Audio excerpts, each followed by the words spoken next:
What is going on, everyone? My name is Andy. Welcome back to another FPL video. In this one, it's my team selection for Game Week 24. So I'm going to show you how the team is shaping up, how I'm going to use my 2 free transfers, and what my plans are for double Game Week 25. And I'll quickly show you how I did in Game Week 23 as well. So if you enjoyed the video, make sure to give it a like, hit that subscribe button if you haven't done so already, and let's jump into it. All right, let's start with Game Week 23, and it had to happen eventually. 68 points was not enough for a green arrow, so I did get a red arrow this week. That's my first one in the last 8 game weeks. It's only my third one since Game Week 8, so I've been on a decent run. It has come to an end. Hopefully, this is not the start of a bunch of red arrows. It's just a blip, but we'll have to wait and see what happens in Game Week 24. So I got 68 points, and I went from 30k to 43k. So I was 45k 2 weeks ago. I went up to 30k last week. Now I'm 43k. It's really not the end of the world. I think the reason it feels a little bit worse than it usually would be is not because I had an awful squad. It's because I made the wrong decisions in terms of captaincy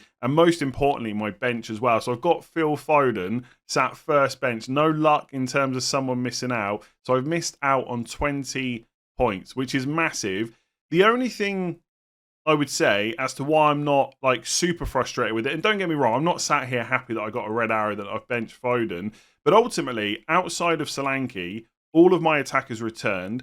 I was never going to bench Solanke for Nottingham Forest at home for a 90-minute man who's on penalties as well. The only player that I was really considering come deadline stream was Saka, and Saka got 9 points against Liverpool, so I don't think I can beat myself up too much. All my attackers returned, got a little bit unlucky with Gordon.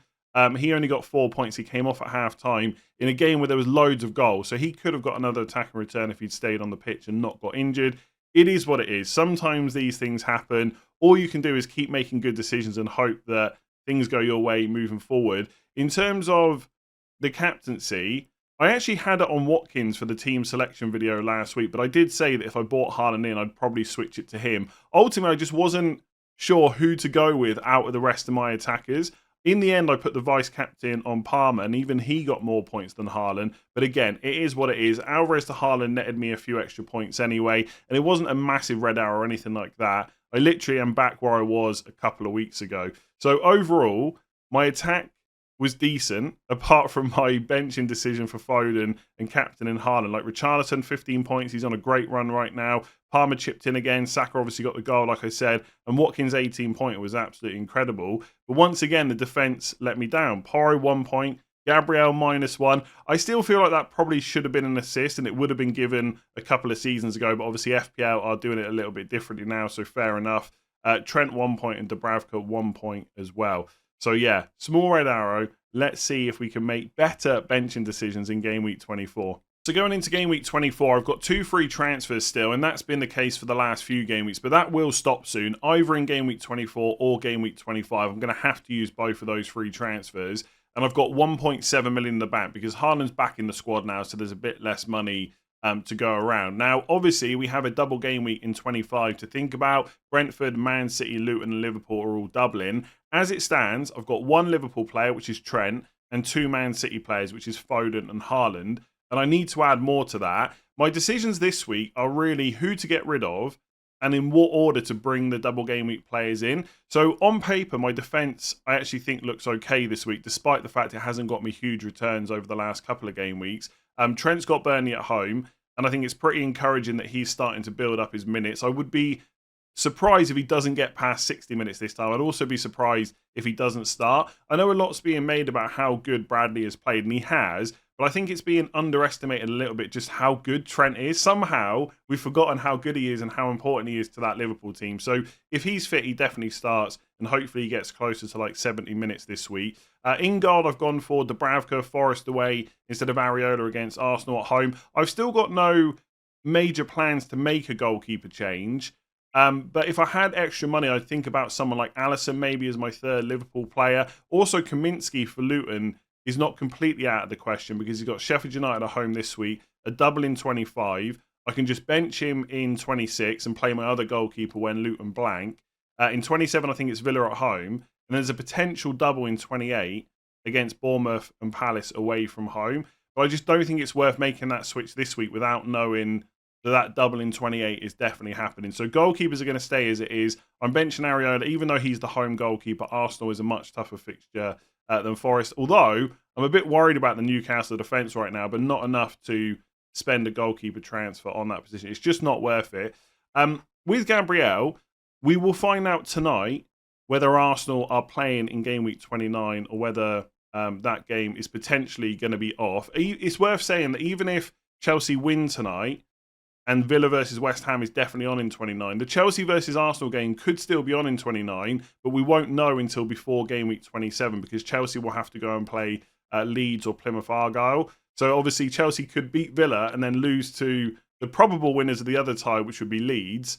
And then Arsenal versus Chelsea would still be on, but it would just be nice to know tonight one way or another. Now, if that game is off in 29, it doesn't mean I sell all my Arsenal players straight away, but they do potentially become a little more sellable. But I just think the defence is so good, as I keep banging on about, in terms of expected goals conceded.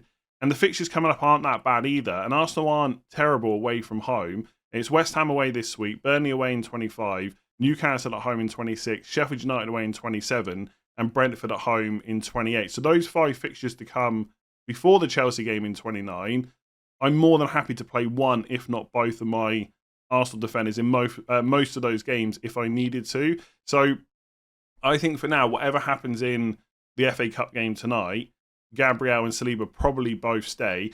With Pedro Porro, I am considering getting rid of him. Right, I've got 1.7 million in the bank. I could go to Van Dijk. That would give me another Liverpool player. I think he's guaranteed to play all 3 of the next 3 games. I could go to a Man City defender as well, someone like Kyle Walker. I don't think that Porro is terrible, but it's Brighton at home and Wolves at home next to. I don't see a clean sheet necessarily in either of those games for Spurs. And so then you're relying on the attacking returns, which could come. But if they don't, I just don't see the clean sheets there for Spurs. And they blank in 26. So I'm thinking about that as well. I know that Spurs have a definite game in 29, which is worth thinking about. I don't know if it's still quite far away and there's points to get in the meantime. And having another double game week player in there would probably be better short term, and I can almost go and get Porro back into my team later on. I'm not, as you're going to see throughout this video, I'm not quite sure in which order to make these moves, because although I can afford Van Dijk or Walker, it might stop me getting Jota down the line.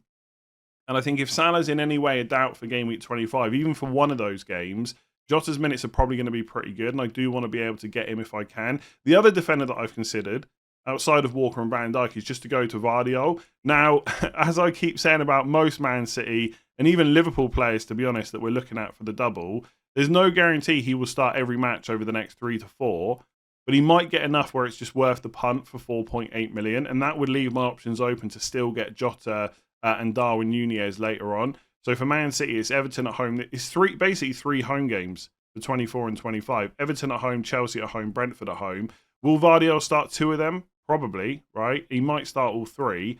And then obviously Man City have got a game in 26 as well. So that's one less player to have to worry about selling. Like, the more Liverpool players I stack up on, the more concerns I have for 26. So as it stands, I think the most likely thing is I keep my defence this week and I make that defender decision in game week 25. Because all it would take is an injury to a Man City player in that back line, and all of a sudden someone else might become a little bit more nailed in the short term. I just don't know if I want to make the decision this week. And also, Everton at home is not necessarily super easy. Like, am I guaranteeing a Man City clean sheet from that fixture? Probably not. And obviously, Porro is much more attacking than any of the Man City defenders. So I think if my thought was to go to a Man City defender, I'd just keep Porro. But obviously, Liverpool have Burnley at home, and there is a good chance of a clean sheet. But I just don't see me buying Van Dijk. I'm not interested in Gomez or Konaté's obviously suspended, or anyone like that instead. It's Trent and Van Dijk, and that is the only players I'm considering from Liverpool in defence. So I think I'm going to keep my defence as it is this week, but next week I want to bring in a different defender. The other thing to say when I'm rambling about my defence is, depending on the moves I make in my attack, which I'll discuss in a minute, there is potential that I could just upgrade Charlie Taylor to Vardiol and just keep Porro, because Taylor's unlikely to be back for 24, 25, maybe even not 26 as well. In which case, even though Burnley have got a fixture, he's still a blank player for me. So doing Taylor to Vardiol gives me an extra player whilst also being able to keep Porro too. So that's my preference, to sell Taylor instead. It's just about whether or not I've got the money.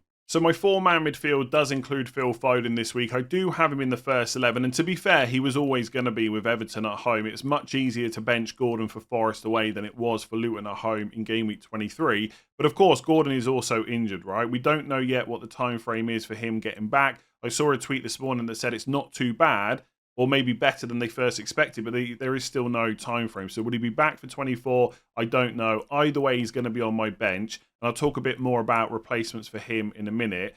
Elsewhere, I've got Richarlison, Brighton at home. No need to get rid of him anytime soon. Really good price, really good underlying numbers. The fixtures are good. Although I've said for Porro, I'm not expecting clean sheets. I think Brighton at home and Wolves at home for an attacker is very good. And ideally, I would like to keep him through the blank in 26, to have him for 27, 28, and of course that guaranteed fixture in 29. Because as it stands, I'm not planning to free hit in 29, but that could change, right? I'm very open to changing chip strategy depending on where certain fixtures fall. And if Bournemouth versus Luton goes into 28, that might be enough to change my current thoughts on chip strategy, which sounds crazy, right? A double for Bournemouth and Luton, but it might be that I want to go all in for that double, then maybe free hit in 29 and then just wild card out of the mess and manage the rest of the season. So I am open to doing that, but right now I don't see myself free hitting in 29. Foden, I just spoke about. Everton at home. I mean, the performance against Brentford has definitely done no harm in terms of his minutes going forward. I still don't think he's completely nailed on, right? I don't think I'll ever think about that or think that of many Man City players. But obviously his minutes have been great this season. He continues to perform well, can play in a load of different positions, and he's got a double next week. So, of course, he's going absolutely nowhere. And I still stand by the fact that if it takes a lot of transfers and maybe even hits to get De Bruyne, it's just not worth it. I would just probably get Foden instead. And as it stands right now, I've said as it stands quite a lot already, haven't I? When you make videos, you notice sometimes the things you say and then you can't stop saying them. It's really annoying. But either way, right, as it stands, I'm going to say it again, I've got no plans to get De Bruyne in as my third Man City player. Now, I can do it. It just takes too many transfers, in my opinion, to be viable. Like, there was a comment left on a video yesterday that De Bruyne is almost essential, like more essential than Haaland. I just think that is complete nonsense, to be honest, right? Everyone's going to captain Haaland next week. He's a much better captain than De Bruyne. And it's not, and I think one thing I'll say about FPL is people struggle to see things from a different point of view. Like, if they've got De Bruyne, they cannot understand why someone else wouldn't bring him in. And it's not me sitting here saying he's a bad FPL option, far from it. It just doesn't make sense for my team. So, out of my midfielders, right, I think it's more than reasonable to want to keep Palmer, Richarlison, maybe Saka as well, especially if they play in 29. And obviously, there's no point in getting rid of Foden because he's got a double next week. So, it'd have to be Gordon to De Bruyne, right? So, to do that, I would need to make up 3 million. Now, there's a couple of ways of doing it, but none of them are really that great. And the main one would be to either sell Saka down to a 5.7 million midfielder. So I could get someone like Garnacho. I could get a Wolves midfielder like Neto. Obviously, South Korea are out of the Asian Cup now as well, so Hwang will be an option too soon. I just don't... I like Saka, right? And I know if he'd blanked the last 4 game weeks, people would call me crazy. But obviously, he's been getting the returns now. And I just don't think there's any reason to get rid of him. The underlying numbers for him are still good. Or you sell Trent, but what's the point in selling the double game week defender ahead of great fixtures coming up? So for me, it just does not make sense to get De Bruyne. And that is why I'm not really considering it. The other thing would be to sell like Richarlison and Watkins. Again, that just doesn't really make sense, does it? So for me, De Bruyne is a great option, but I'm hoping that Foden will continue to match him for less money. And obviously he's done that so far since I brought Foden in. It just would have been nice to play him. And it's actually an interesting one because if I'd had De Bruyne over Foden, would I have benched De Bruyne for Gordon or Saka? Probably not. So although I think Foden can match De Bruyne, there's still that psychological thing about the price, which allowed me to bench him last week. But anyway, we won't go into that anymore. We won't talk about that anymore. Palmer, Palace away on penalties, just can't bench him or sell him anytime soon. And obviously, if Chelsea lose to Villa tonight, he'll also play in 29. And Saka, you know my thoughts around him. Now, the only other midfielders I'm really considering bringing in, outside of De Bruyne, who I can't afford, look, if I haven't got any money, then I could do Gordon straight to Rodri just to get an extra double game week player in. But I don't see me doing that. It just doesn't sound that exciting. Not completely ruled out, but probably not. So it has to be a Liverpool defender. Now, I don't have enough money to go straight from Gordon to Jota, but he is the player that I would want from Liverpool, of course. But I have started thinking about Luis Diaz. Could he be an option instead? Because I can get him without having to sell Watkins or Solanke, and I'll talk about them a little bit later. But it lets me just go straight to him without having to worry about getting the money for Jota. Now, I don't for 1 minute think that Diaz is better than Jota in isolation, but if I can get to him easier, that might be worth it for my squad rather than having to downgrade someone else. And I would have 0.4 million in the bank, so I could still go, well, it doesn't really matter because Walker's cheaper, but I could still do Walker down to, Porro down to Walker as well if I wanted to.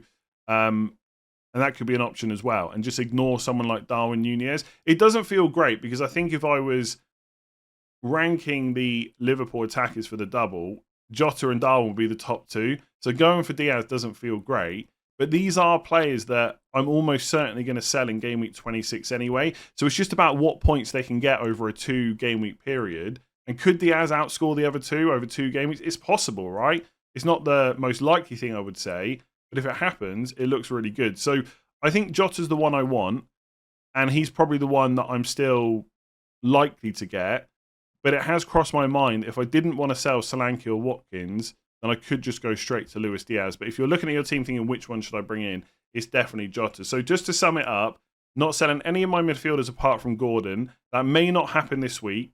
Depends on who I want to downgrade elsewhere. And obviously, if I do sell Gordon for a Liverpool attacker this week, I've then got to bench someone in my midfield, which I don't really want to do. So I might put it off till next week. Jota's the one I want, but I wouldn't completely rule out Luis Diaz. And then up front, I've got Haaland against Everton at home, Watkins against Man United at home, and Solanke against Fulham away. So a pretty solid front three and a very popular one right now. Obviously, there are other forwards out there that people own, like Darwin, Cunha, Tony, just to name a few. But these three all look pretty good. And there's no major reason to sell any of them right now, apart from the fact there's a double game week in Game Week 25, and I really want Darwin Núñez. So I'll talk about that in a second. With Haaland, 85 minutes against Brentford in Game Week 23 makes me pretty confident about his minutes going forward. He's almost certainly going to start against Everton, and therefore he's going to be my captain.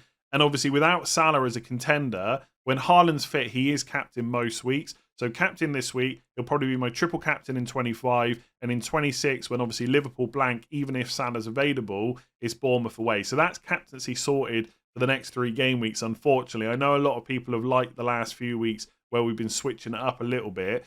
So he stays, of course, right? And he's my captain. The question that's been on my mind all week and will be right up until the deadline is, one, what is the best way to get Darwin in? And can I sell Ollie Watkins this week? Which sounds crazy after he's just got an 18-pointer against Sheffield United. But the reason is he's more expensive than Solanke, and that just unlocks the funds and lets me get to triple Liverpool in fewer moves. So I'm going to have to just show you different transfer routes for my team. So I've got 1.7 in the bank. I can afford to go straight from Solanke to Darwin without having to sell Watkins. And I think between the two, if you could keep Watkins and sell Solanke, that probably is the better option. But it all depends on what your team value is and how you're kind of set up. For me, it would leave 1.2 million in the bank. So it would not allow me to go from Gordon to either Diaz or Jota, because I think Diaz is 7.4 million. Let me just check here. Yeah, 7.4. So I could make a Pedro Porro downgrade, even to someone like Kyle Walker, and that would allow me enough money to go straight from Gordon to Diaz. So I could just ignore Jota. The problem is that costs 4 points. That is not worth it this week. I want to structure these transfers over the next couple of weeks. So this week and 25. And at that point, having 0 in the bank is just too risky, right? A player will change in price, right? Especially ahead of 25. People will suddenly see there's a double game week and they'll start bringing Liverpool players in, especially if they smash it against Burnley. People will start making those transfers early. So I don't want to leave myself in that situation. I could do it with Vardiol instead, but I don't know if I want to commit to that right now. That would leave me enough money to go to Diaz, whatever happens. And it would right now leave me enough money to go to Jota as well.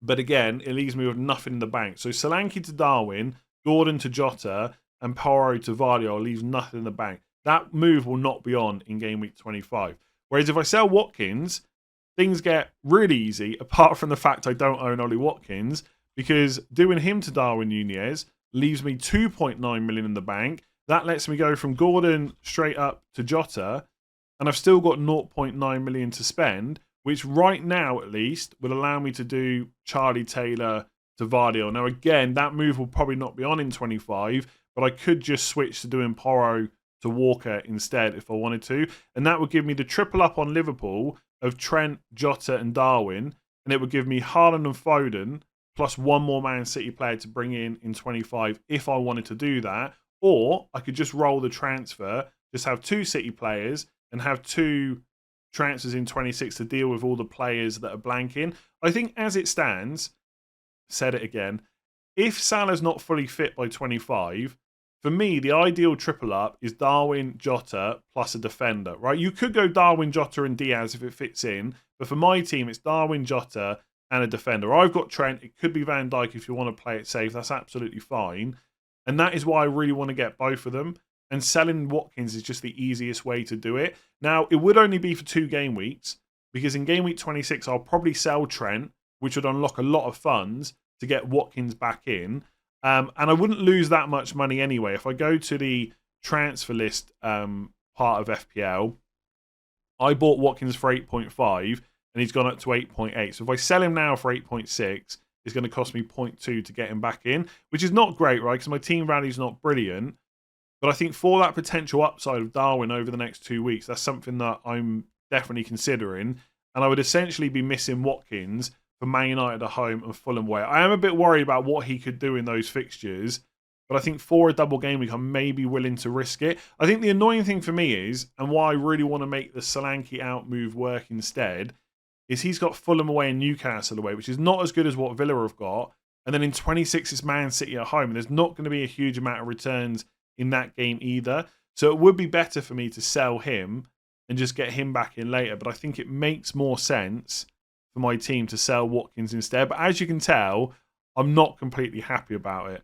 So I know it's quite a long video, but unfortunately, I don't know exactly what my move will be. But I'm very tempted to do the Watkins to Darwin move. The bigger question, if I do that, by the way, is do I also do the Jota move this week for Gordon? Because if I do, I've then got to bench one of those 8 attackers out of Saka, Foden, Palmer, Jota, Richarlison, Darwin, Solanke and Haaland. And at that point, it's probably one of Palmer or Foden. I'd probably go Palmer because he's got the away game, but he is on penalty, so I wouldn't like doing that. So I don't necessarily need to make all those moves this week. So for the second day in a row, I actually had to cut the recording there. I was probably about to say something really profound, but then I pulled the cable out of my mic and went muted. So yeah, that's the thoughts on the transfers for my team. I think ultimately, I'd really like to get to triple City and triple Liverpool if I can for 25.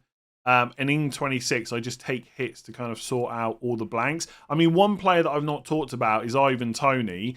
And it has crossed my mind to get him instead of Darwin because he has a double in 25, but he doesn't blank in 26. So that'd be one less transfer to make. And he definitely plays in 29 as well. But I just think with the fixtures that Brentford have versus Liverpool, I just want to take the punt on the Liverpool player instead. It might not work out, but that's just more what I would like to do for my team. So I'll leave it there.